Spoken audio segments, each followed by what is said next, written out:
Market participants are the players in the financial market.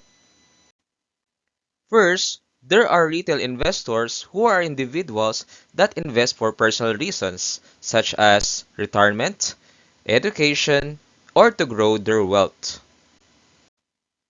Second, there are institutional investors that include pension funds, mutual funds, and insurance companies that invest a large of money on behalf of their clients.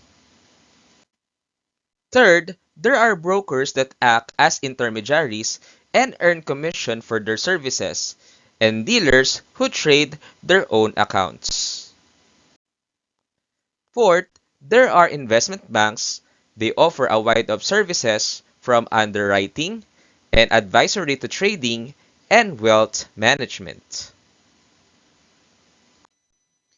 Fifth, there are traders who actively buy and sell financial instruments.